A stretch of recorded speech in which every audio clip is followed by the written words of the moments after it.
Au nom de Dieu, le Père, le Fils et le Saint-Esprit. Éternel Dieu de toute bonté, mon Père céleste, ce matin, Dieu de toute miséricorde, nous sommes approchés auprès de ton autel de grâce. Nous sommes venus humblement en qualité deux enfants que tu as choisis par ta grâce et ta miséricorde. Nous sommes venus avec toutes nos reconnaissances pour tous les bienfaits, pour tous les dons nécessaires, pour toutes les bénédictions et les protections de tes anges que tu nous as accordés tout au long de ces jours qui se sont écoulés. Nous voici devant toi humblement pour recevoir ta parole. Mais déjà, Dieu de miséricorde, nous traînons beaucoup de fardeaux. Nous sommes des pécheurs, des pauvres pécheurs. Partout où nous mettons nos pieds, nos yeux et notre nez, nous ne sommes pas exemptés de pouvoir tomber dans le péché. C'est pourquoi, en tant que tes enfants, nous venons avec beaucoup d'humilité pour que toi, tu nous donnes ta paix, tu nous donnes ta joie, ta force. Tu nous renouvelles la force à travers la parole que tu vas nous donner par le Saint-Esprit. Et notre Dieu Tout-Puissant, nous te demandons de bénir tes enfants ici présents, mais aussi tous ceux qui sont en cours de route pour franchir ces lieux. Nous pensons, notre Dieu, à ceux qui ne seront pas avec nous. Nous savons que beaucoup, parfois, sont empêchés par les activités humaines. Tends la main vers chacun d'entre eux, Père. Bénis chacun de tes enfants et de ton peuple. Nous prions aussi pour le monde que tu as créé, toutes les choses que nous contemplons sur cette terre, Père, qui font du bien pour notre vie naturelle. Nous te disons merci pour cela. Nous te disons merci aussi, Père de miséricorde, pour tes serviteurs, les apôtres, les envoyés de notre Seigneur Jésus-Christ que tu as mis au travail, afin que tous ceux qui viennent auprès de notre Seigneur Jésus-Christ puissent être intégrés dans l'Église, afin d'attendre les jours de notre Seigneur. Pour ce matin, notre Dieu Tout-Puissant, nous voulons être unanimes avec l'autel de grâce de l'apostolat, mais aussi ensemble avec tous nos frères et sœurs. Bénis chacun de nous, Père de miséricorde. Donne-nous la force de pouvoir toujours continuer et de travailler et surtout de pouvoir nous appliquer en faisant de bonnes œuvres dans ton œuvre qui est sainte. Mais aussi, Père de miséricorde, nous prions pour ceux qui sont malades, nous prions pour ceux qui souffrent, qui sont dans de multiples épreuves, Père de cette terre. Laisse là aussi ta paix et ta bénédiction que les accompagne afin de pouvoir avoir toujours la confiance et l'espoir de trouver en toi ce bonheur nécessaire qu'ils aspirent. Nous prions pour ceux qui ont perdu aussi la vie parfois dans l'exercice de leur mission de l'Église, mais aussi nous prions pour les familles endeuillées. Donne là aussi la consolation à travers ta parole. Unis-nous dans la prière de tous, exauce-nous au nom de notre Seigneur Jésus-Christ. Amen. Amen. Chers bien-aimés, chers frères et sœurs, pour aujourd'hui, nous avons la parole qui est dans le livre de Job, dans son chapitre 19, le verset 25 à 45.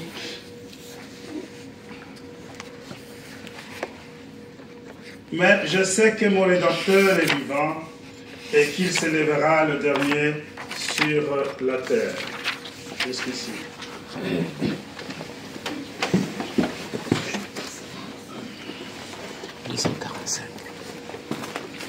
Dans ce livre-là.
Chers bien-aimés, ce matin de dimanche, qui est un dimanche que nous poursuivons toujours la session de la résurrection de notre Seigneur Jésus-Christ depuis le dimanche de la Pâque. Nous voici devant l'autel de grâce, devant le lieu très saint, où se manifeste le Dieu Tout-Puissant à travers ta parole, sa parole, mais aussi à travers les actes de bénédiction et de dons du ciel que tous nous aspirons en tant que fils de Dieu. Chers bien-aimés, je ne pouvais pas commencer à parler la parole d'aujourd'hui ou à la prêcher sans faire la rétrospective par rapport au service divin de notre apôtre ici dans la communauté. Déjà, je voudrais ici vous faire parvenir justement la joie qu'a eu notre apôtre avec sa délégation à travers ce que vous avez fait comme organisation et votre présence dans la communauté. L'apôtre est très content de voir que dans un mercredi, la communauté de Verviers était quasi complète. Lorsque nous regardons, je crois que le chiffre en dit long, nous étions 44. Sur les 44, nous avions 7 qui sont venus de Liège et 5 qui étaient la délégation de l'apôtre. C'est 12. Et si vous prenez 44 pour 12, cela veut dire que la communauté de Verviers, nous étions 32. Pour moi, c'est quasi l'effectif de la communauté de Verviers. Hormis quelques-uns qui ont travaillé, que nous les savions déjà au préalable, mais toute la communauté était là et c'était une joie pour notre apôtre de voir que cette communauté, qu'ils ont mis beaucoup de force, beaucoup d'efforts plutôt, de pouvoir trouver un lieu pour la communauté de Verviers, pour le membre de cette communauté de Verviers. Le membre continue toujours à croire, il continue toujours à travailler, il continue toujours à venir à l'église, il continue toujours à avoir cette espérance que chacun de nous doit avoir au fond de son cœur. Malgré toutes les souffrances, malgré toutes les difficultés, nous sommes appelés à être auprès du Seigneur. C'est le cas de Job que nous venons de lire aujourd'hui. Mais avant d'arriver à cela, la parole que l'apôtre nous avait lue ce mercredi était dans Matthieu chapitre 13, verset 33. Il leur dit cette autre parabole: le royaume des cieux est semblable à du levain qu'une femme a pris et mis dans les 3 mesures de farine, jusqu'à ce que toute la pâte soit levée. Chers bien-aimés, l'apôtre a bien expliqué cette parabole de notre Seigneur Jésus-Christ du fait de comparer le royaume de Dieu à de la farine qu'on a mis, la levure, afin que cette pâte soit levée, que cette pâte serve à du pain. Et l'apôtre d'expliquer que ce royaume de ciel, le royaume de Dieu, n'était plus loin, n'était pas loin des hommes. C'était justement la présence du Seigneur Jésus-Christ auprès des hommes, auprès de ses contemporains, auprès de tout le peuple de l'humanité. Et le Seigneur est venu en tant que le royaume. Il a expliqué: je suis venu auprès de vous et le royaume des cieux est auprès de vous. Et le royaume, lorsque tous ceux qui étaient auprès de lui observaient le Seigneur, il avait les signes, tous les signes possibles du royaume de Dieu. C'est pourquoi il explique cela à travers de paraboles. Les royaumes, moi je suis allé fouiller dans ma petite pensée, je me suis dit, la parole de Dieu qui s'enfuit dans notre cœur, cette parole que nous recevons dans la maison du Seigneur, lorsque cette parole reste ancrée dans le cœur de chacun de nous, cette parole crée finalement de la levure. Ça crée justement ces petits booms d'un sentiment que nous sommes des enfants de Dieu, et cette levure qui nous donne la force de continuer toujours, de nous accrocher à notre Seigneur, parce que lui nous a exposé le royaume des cieux. À travers la parole, à travers l'évangile, à travers la prédication et l'autel des grâces, nous voyons la visibilité du royaume de Dieu. Chers bien-aimés, chers frères et sœurs, nous sommes des bien-aimés parce que lorsque nous venons dans la maison du Seigneur, nous voulons être écoutés. Nous voulons être aussi ceux qui reçoivent quelque chose dans le cœur. Comment est-ce que je vais savoir que j'ai été écouté? C'est lorsque je sors de chez moi avec ma petite prière. Et qu'en Dieu, je dis, je m'en vais chez toi. J'ai toutes les épreuves que j'ai subies sur cette terre. Mais là, dans ta maison, je vais pour que j'aie la paix. Et lorsque nous arrivons ici, il y a une parole qui justement vient traverser ta pensée. Une parole qui sort de l'autel de grâce, qui vient animer ta foi. Une parole qui vient, encore une fois de plus, exalter toutes les émotions spirituelles qui se trouvent en toi. C'est cette parole qui te concerne. C'est cette parole que tu dois mettre en pratique. C'est cette parole qui doit être comme le guide pour toi. Un guide pour la vie éternelle. un guide pour notre marche sur la terre. Parce que si nous ne préparons pas cette vie éternelle, à partir d'ici, nous n'en préparerons pas au futur. Ce matin, j'écoutais quelqu'un, un serviteur, il dit ceci. Si un serviteur de Dieu ne sait pas prier, ce serviteur de Dieu ne saura pas évangéliser. Vous imaginez? C'est une parole qui est... Quoi, on peut quasi la sauter, on peut oublier, on peut dire, mais c'est rien ça. Ce n'est pas rien. Parce que lorsque vous n'êtes pas de la résurrection du Seigneur, il ne s'agit pas ici de la souffrance de Job.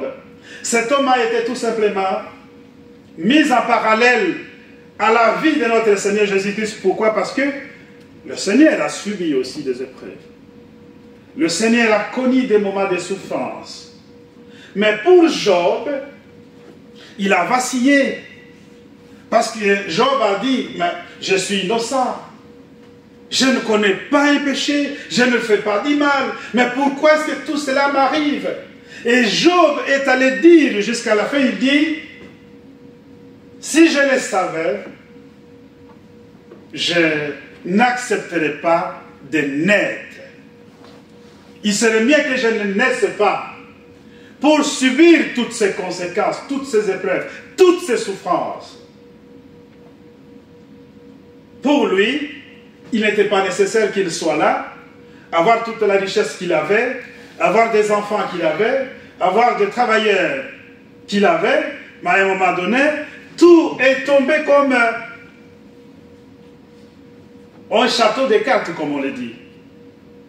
Et il se retrouve tout seul, malade. Et tout ça, il dit, mais j'avais besoin tout simplement de ne pas naître.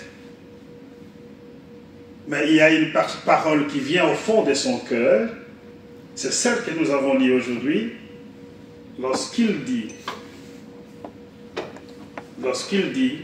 mais je sais que mon Rédempteur est vivant et qu'il se lèvera le dernier jour, le dernier sur la terre. À cette époque, les gens n'avaient pas vraiment cet esprit ouvert de savoir qu'il y a une rédemption devant eux. Quand on parle du Rédempteur, on voit directement Jésus-Christ. Mais regarde le moment où Job parle de la rédemption.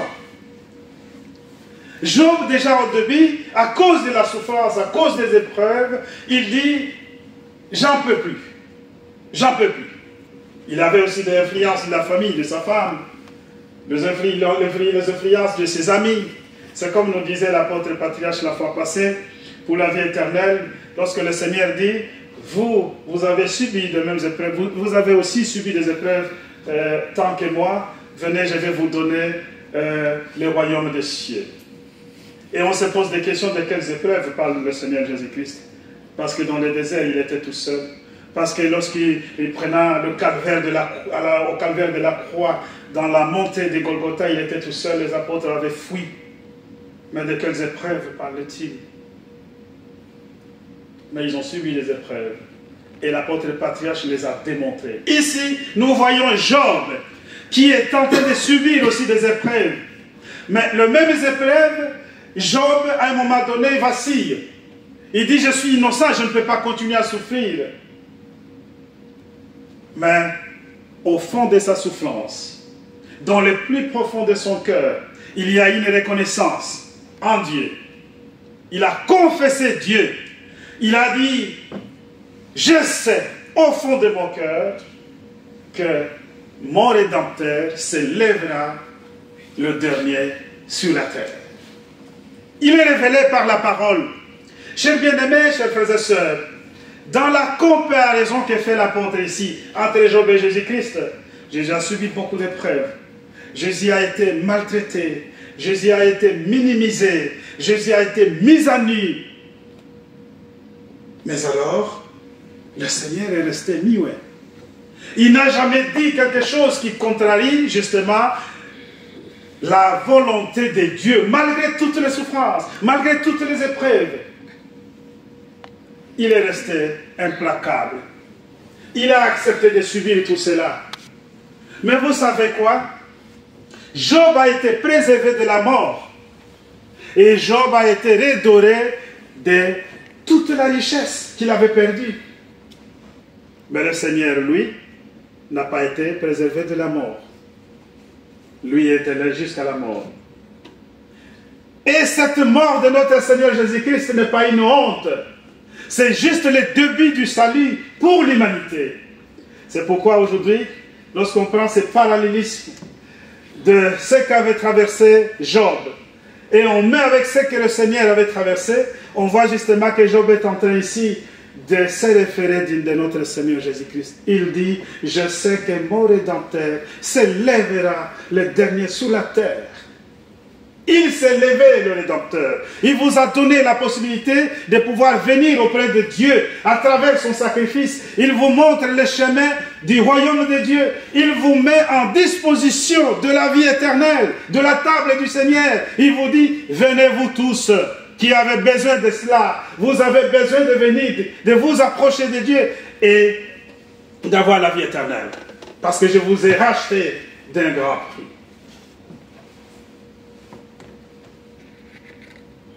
Cher bien-aimé, quelle confiance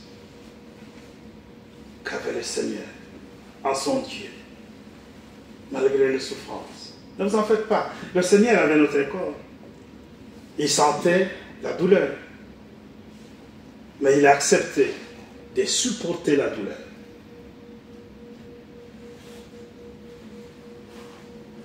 Et pendant ces temps de moments des épreuves, pendant les temps de souffrance, pendant les temps de beaucoup de difficultés, pensez à cette parole. Je sais que mon Rédempteur est vivant. Je sais que mon Rédempteur se lèvera le dernier sur la terre. Et le Rédempteur, c'est le Seigneur qui s'est adonné à la mort. Et c'est le Rédempteur qui vous a ouvert le chemin, chers bien-aimés, chers frères et sœurs. Alors que Job est préservé de la mort, Jésus lui doit mourir et devient par ce fait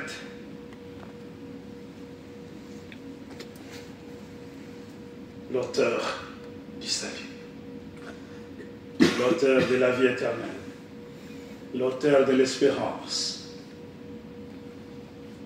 Où vous et moi, nous poursuivons le chemin qu'il a bien tracé par la foi.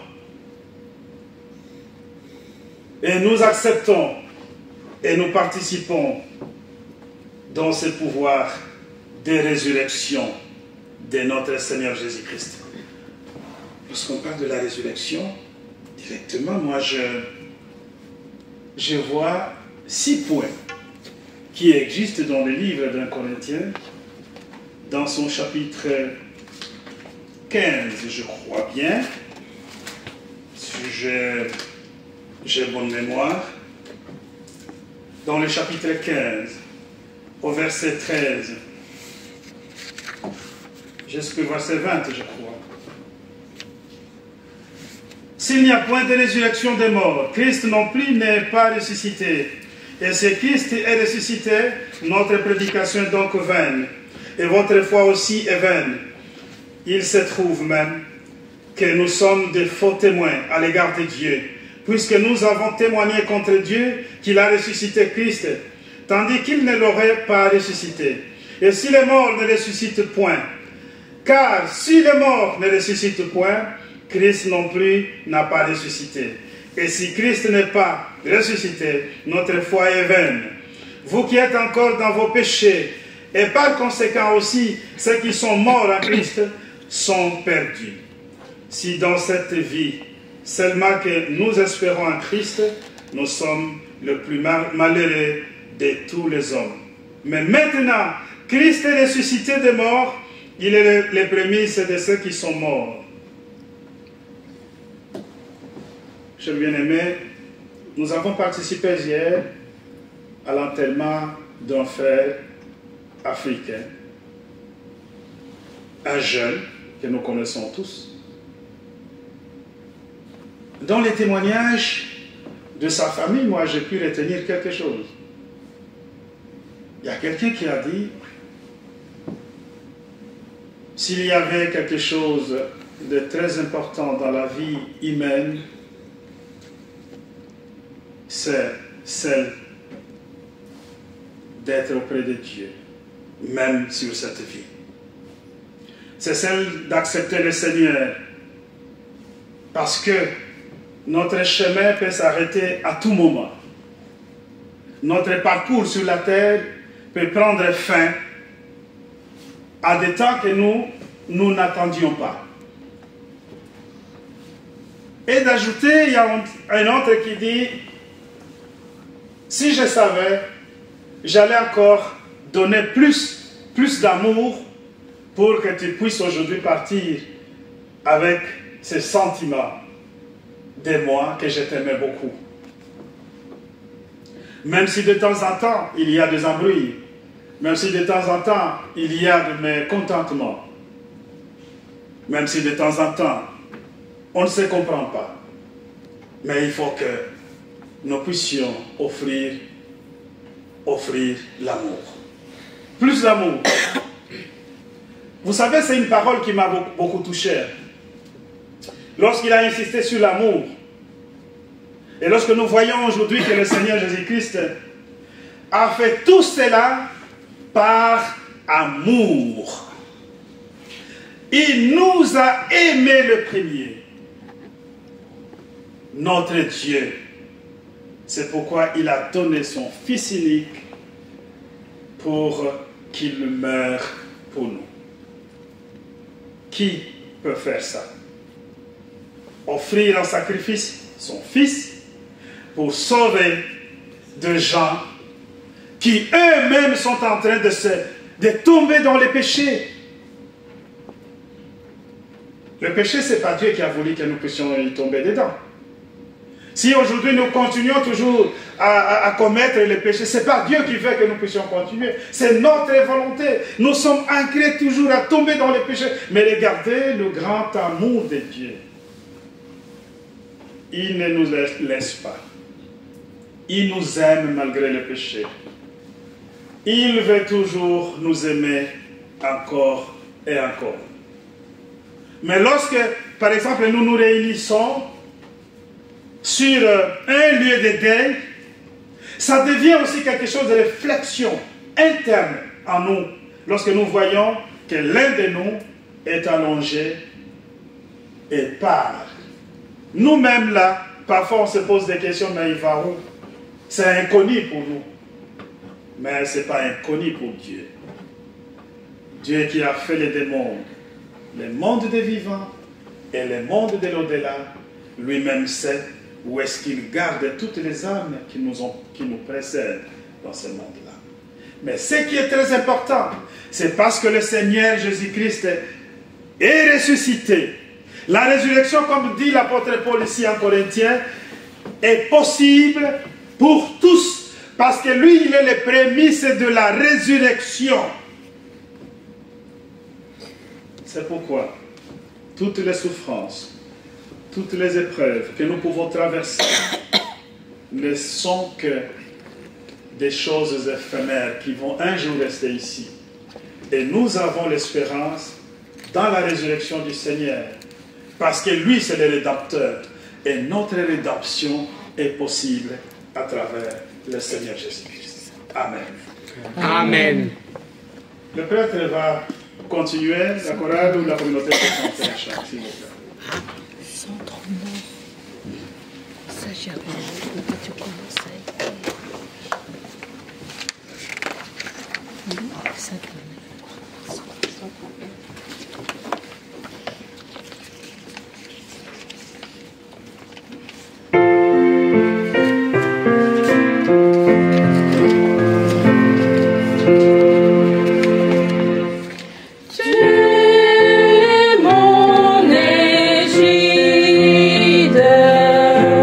Mon puissant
chers prêtres, pour cette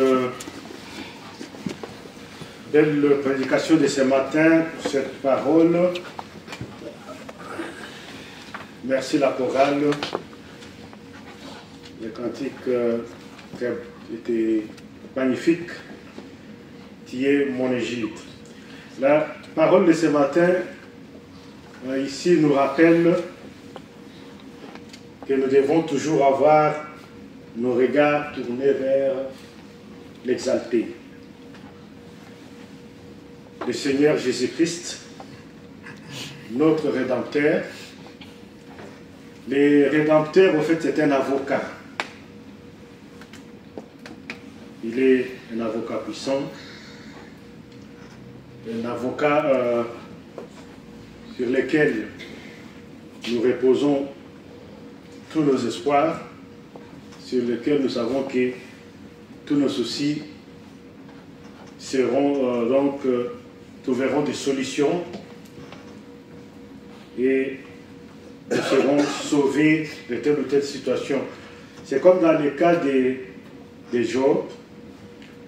Job qui a beaucoup souffert. Job a sérieusement souffert. Job, comme l'avait dit notre prêtre ici, dans la parole, Job qui était un homme riche et qui s'est vu, du coup,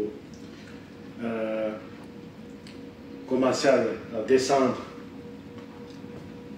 dans l'enfer en perdant tout. Il avait perdu sa famille, perdu tout ce qu'il avait comme bien. Il avait perdu des amis et surtout la santé. Parce que Job avait une maladie de la peau qui faisait qu'il se grattait la peau et ça arrivait jusqu'à l'os. À tel point même que faire que tout ce que je suis en train de subir ici sur terre puisse être un mauvais souvenir dans l'au-delà quand le bon Dieu me prendra. Il était sûr et il avait la confiance totale. Il est resté fidèle malgré les souffrances. Il s'est dit, je n'abandonne pas mon Dieu, je n'abandonne pas les seigneurs. Il s'est toujours retourné vers l'exalté, comme les enfants d'Israël dans le désert se retournaient vers les serpents d'Héran pour être sauvés des morsures des serpents, vous vous rappelez. Il a fait la même chose et c'est pareil aussi pour nous. Parce que nous traversons tous des épreuves parfois très difficiles qui font que si on ne pense pas à cet avocat qui à un certain moment plaidera positivement pour nous, nous pouvons tout simplement facilement tomber et tout perdre. Perdre la vie ici sur terre, mais aussi perdre la vie éternelle. Parce qu'on n'aurait pas résisté, on n'aurait pas resté fidèle donc aux faveurs de Dieu, aux faveurs du Rédempteur. Donc la leçon en fait ici de Job, le bon Dieu nous montre que si j'ai été prêt à sacrifier mon fils, qui a subi aussi comme Job des souffrances énormes, qui a été crucifié de la manière dont nous connaissons tous, qui est mort pour racheter l'humanité. Et ce que j'ai fait à Job, parce que quelque part, c'est Dieu qui a voulu que Job subisse toute cette situation difficile. Et Dieu ne fait pas des choses au hasard. Il sait que dans le plan de rédemption ici, il y aura toujours la présence du perturbateur, la présence de l'imposteur, Satan, qui ne lâchera pas. Mais à travers ces exemples ici, ces modèles, Jésus-Christ, Job, je donne à mes enfants la possibilité de faire des choix et de comprendre quelle est la voie qu'il faut suivre pour atteindre le salut. Et il n'y a pas que ça. Et en plus de cela, il nous dote de son Saint-Esprit. Le Saint-Esprit est là, omniprésent, donc à nous chuchoter à l'oreille, à nous prévenir, à nous dire « Hé, attention, ce n'est pas cette voie-là qu'il faut suivre, c'est celle-là. » Et nous avons le choix. Il insiste même. Et des fois, bon, Satan qui est aussi à côté, qui ne dort pas, qui tire aussi des ficelles et tout ça, et parfois nous tombons. Mais cette fois-ci, comme nos péchés ont été déjà rachetés, nous ne tombons pas définitivement.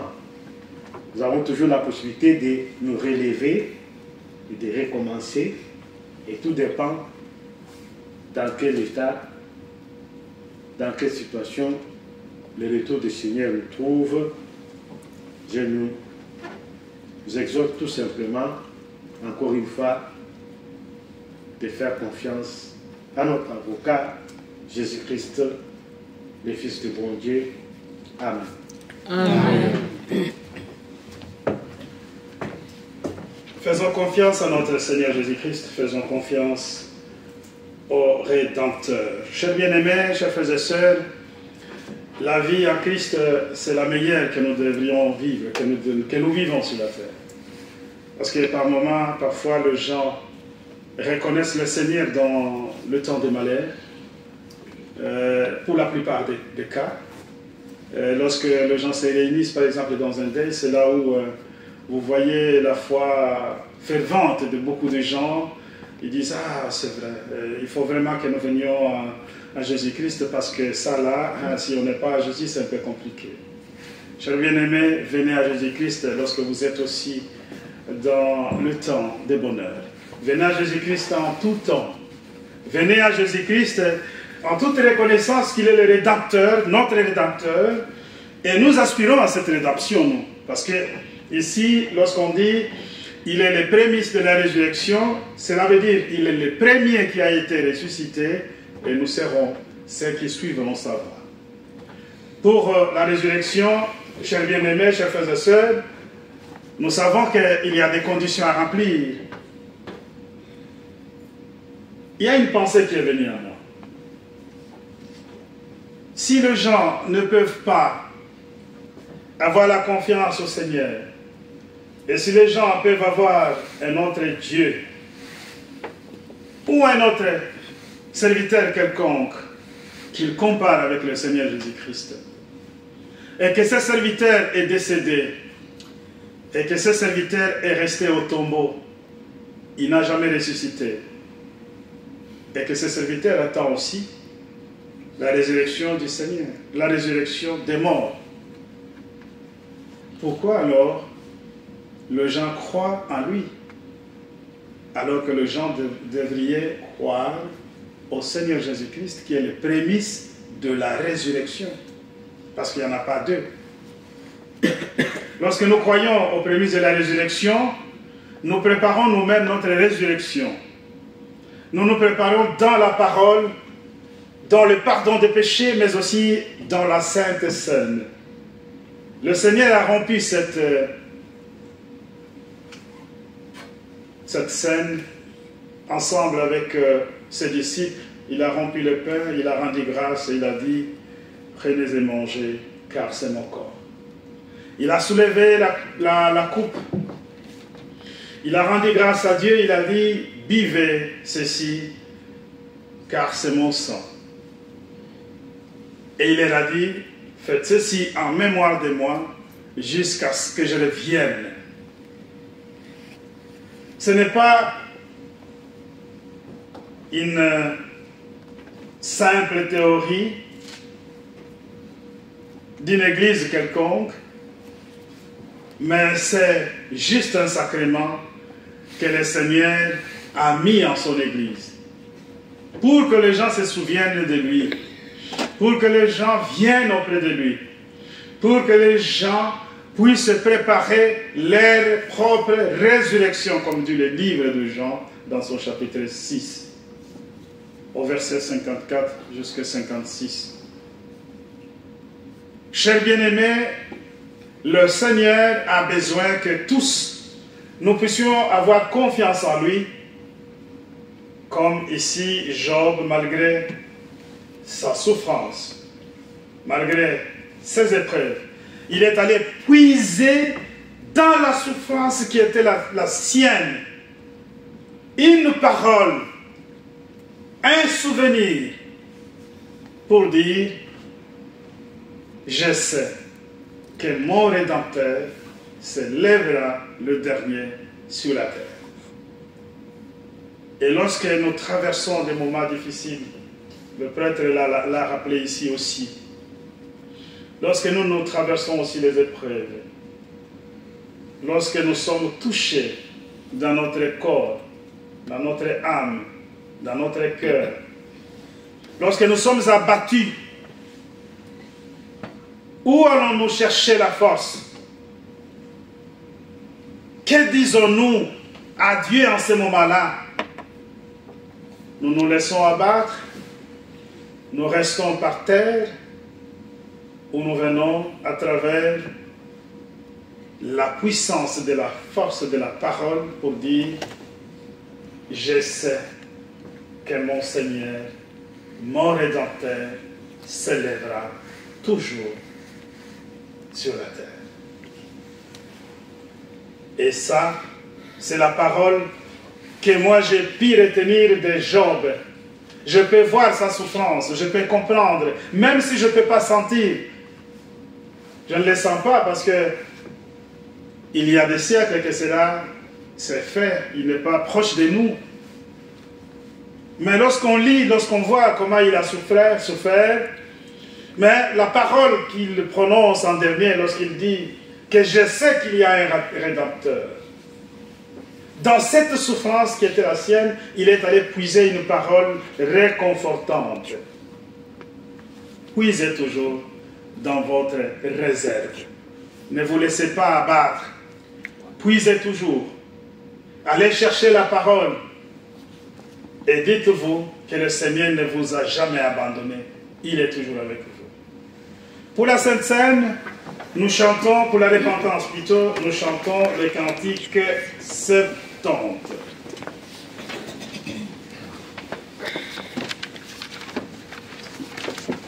Le premier strophe.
La prière de notre Seigneur Jésus-Christ. Notre Père qui es aux cieux, que ton nom soit sanctifié, que ton règne vienne, que ta volonté soit faite sur la terre comme au ciel. Donne-nous aujourd'hui notre pain quotidien. Pardonne-nous nos offenses, comme nous pardonnons à ceux qui nous ont offensés. Ne nous induis pas en tentation, mais délivre-nous du mal.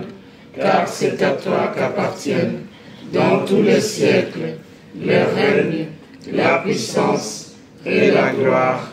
Amen. Selon la mission que j'ai reçue de l'apôtre et mon mandant, je vous annonce la bonne nouvelle. Au nom de notre Seigneur Jésus-Christ, le Fils du Dieu vivant, vos péchés vous sont pardonnés. La paix du ressuscité soit avec vous. Amen. Amen. Éternel Dieu de toute bonté, Dieu de toute miséricorde, merci pour le pardon des péchés que tu viens de nous accorder maintenant. Nous sommes maintenant dignes de nous approcher de la table du Seigneur. Tu nous as bénis à travers ta parole, paix d'amour, et tu nous as montré combien le Seigneur, le Rédempteur, est toujours proche de ceux et de celles qui le cherchent, de ceux qui viennent auprès de lui avec espérance dans leur cœur. Merci Dieu d'amour. Merci aussi pour la Sainte Seine, qui est un souvenir qui reste toujours pour les actes de notre Seigneur Jésus-Christ et pour la Pâque qu'il avait célébrée avec ses disciples, ses apôtres. Donne-nous maintenant, Père d'amour, une place sur cette table afin que nous puissions prendre le sang, le corps et le sang de notre Seigneur Jésus-Christ pour notre résurrection. Exauce-nous au nom de Jésus-Christ. Amen. Amen. Nous allons célébrer la Sainte Seine.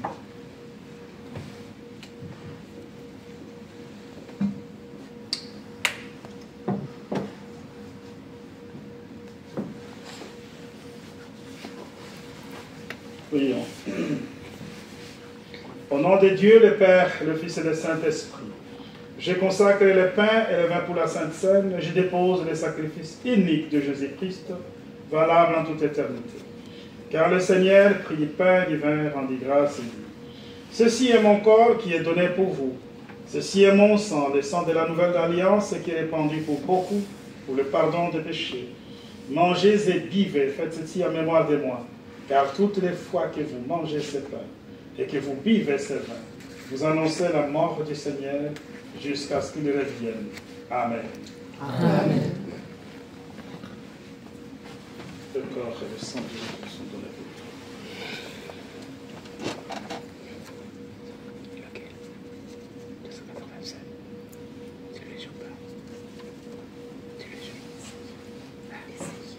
Asseyez-vous, s'il vous plaît.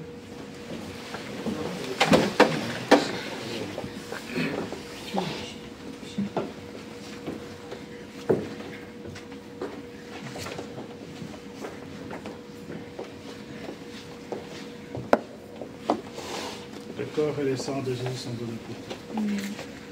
Le corps et le sang de Jésus sont donnés pour toi. Amen. Le corps et le sang de Jésus sont donnés pour toi. Le corps et le sang de Jésus sont donnés pour toi. Le corps et le sang de Jésus sont donnés pour toi. Le corps et le sang de Jésus sont donnés pour toi.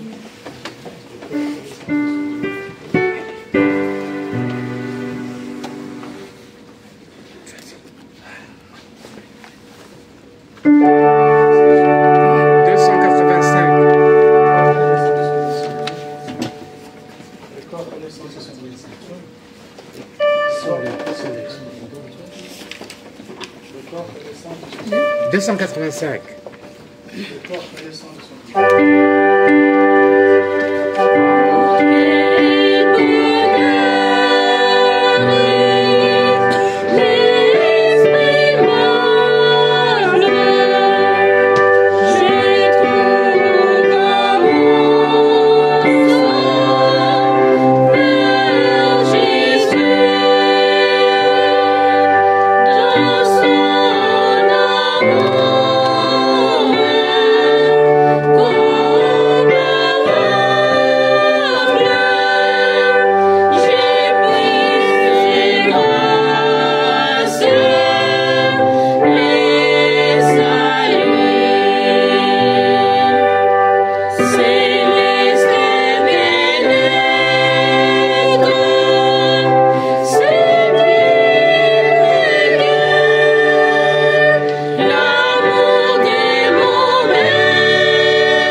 Dieu de toute bonté, à la fin de ces services divins, nous te rendons encore grâce et honneur.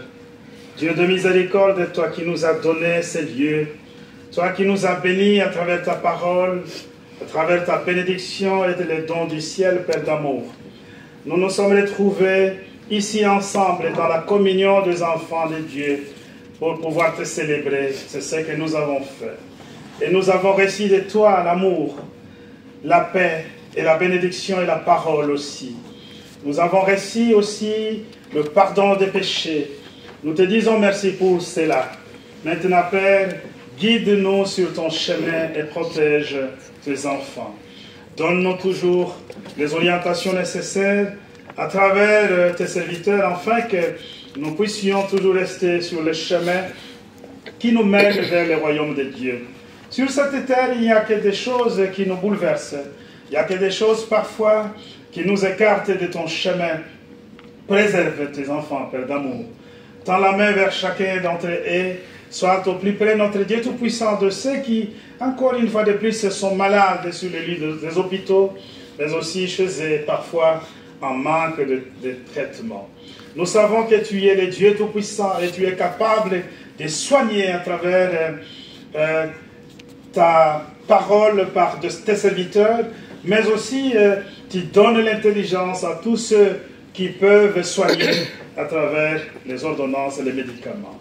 Bénis, Dieu d'amour, tous nos frères et sœurs ici présents. Bénis aussi tous nos serviteurs. Bénis nos frères et sœurs qui ne sont pas ensemble avec nous ce matin, qui ont été occupés parfois par les activités humaines. Sois au plus près, notre Dieu Tout-Puissant, de tous ceux qui souffrent, qui sont dans les épreuves, dans les zones de guerre, dans les milieux les plus arides possibles. Père de miséricorde, nous te demandons une faveur là aussi, que ta main puisse aider chacun et chacune.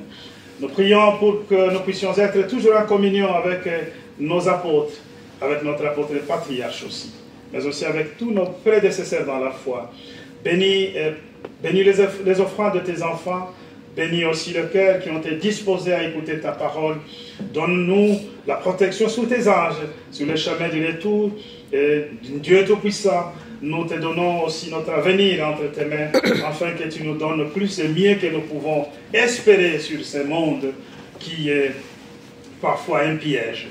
Dieu de miséricorde, nous voulons toujours être fidèles, mais aussi continuer à nous battre pour la vie éternelle, car nous savons la terre ne nous laisse pas le temps parfois. Le diable est toujours au plus proche de tes enfants pour essayer de les écarter sur le chemin. Ne nous laisse pas tomber dans les pièges du diable, Père d'amour. Donne-nous la force, mais aussi donne-nous la capacité de pouvoir savoir ce qui est bon pour faire et ce qui est mal pour que nous ne pouvons pas le faire. Nous prions aussi, Père de miséricorde, pour notre communauté de vérité. Nous prions, nous sommes dans la joie de pouvoir recevoir ici des serviteurs qui viennent de loin, Père de miséricorde, que cet élan puisse rester toujours tel qu'il est, afin que notre communauté soit une communauté de ceux qui se préparent pour le royaume de Dieu. Donne-nous mieux et plus que nous pouvons te demander en parole et exauce-nous au nom de notre Seigneur Jésus-Christ. Amen. Amen. Amen. Que la grâce du Seigneur Jésus-Christ, l'amour de Dieu le Père et la communion du Saint-Esprit soient avec vous tous. Amen.